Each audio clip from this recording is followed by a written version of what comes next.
Hello, I'm Severin Suzuki speaking for ECHO, the Environmental Children's Organization. We're a group of 12 and 13-year-olds trying to make a difference. Vanessa Seti, Morgan Geisler, Michelle Quigg, and me. We've raised all the money to come here ourselves, to come 5,000 miles to tell you adults you must change your ways. Coming up here today, I have no hidden agenda. I am fighting for my future.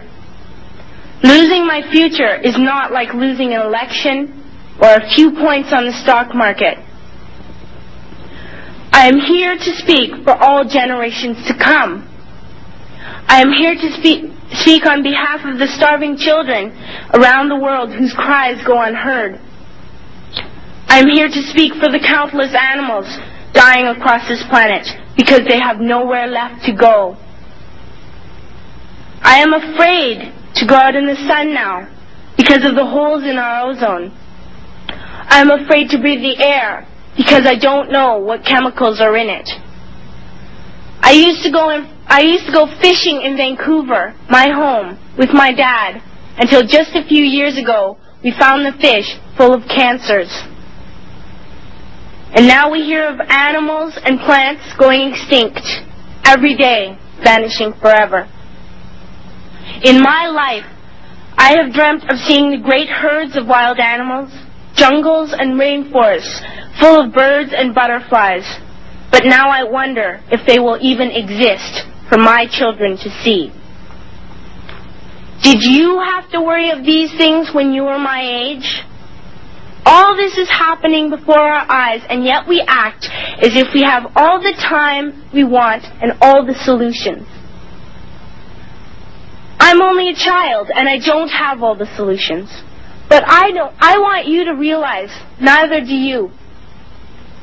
You don't know how to fix the holes in our ozone layer. You don't know how to bring the salmon back up in a dead stream. You don't know how to bring back an animal now extinct. And you can't bring back the forest that once grew where there is now a desert. If you don't know how to fix it, please stop breaking it. Here, you may be delegates of your government, business people, organizers, reporters, or politicians, but really, your mothers and fathers, sisters and brothers, aunts and uncles, and all of you are someone's child. I'm only a child, yet I know we are all part of a family, 5 billion strong. In fact, 30 million species strong. And borders and governments will never change that. I'm only a child, yet I know we are all in this together and should act as one single world towards one single goal. In my anger, I am not blind, and in my fear, I am not afraid of telling the world how I feel.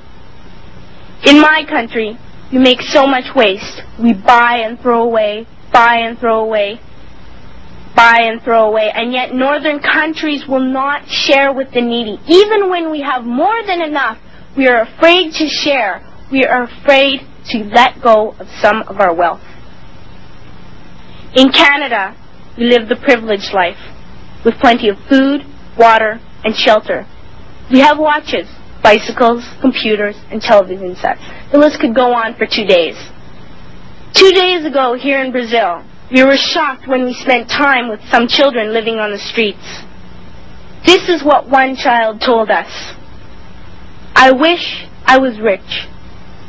And if I were, I would give all the street children food, clothes, medicines, shelter, and love and affection. If a child on the streets who has nothing is willing to share, why are we who have everything still so greedy?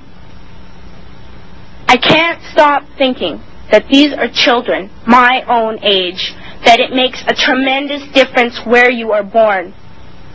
That I could be one of those children living in the favelas of Rio. I could be a child starving in Somalia, or a victim of war in the Middle East, or a beggar in India.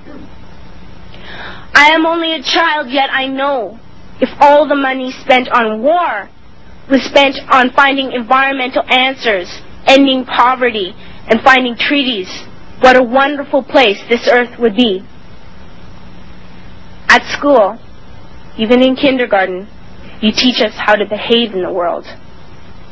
You teach us not to fight with others, to work things out, to respect others, to clean up our mess, not to hurt other creatures, to share, not be greedy. Then why do you go out and do the things you tell us not to do? Do not forget why you are attending these conferences, who you're doing this for. We are your own children. You are deciding what kind of a world we are growing up in. Parents should be able to comfort their children by saying, everything's going to be all right. It's not the end of the world, and we're doing the best we can. But I don't think you can say that to us anymore. Are we even on your list of priorities? My dad always says, you are what you do, not what you say. Well, what you do makes me cry at night. You grown-ups say you love us, but I challenge you, please, make your actions reflect your words. Thank you.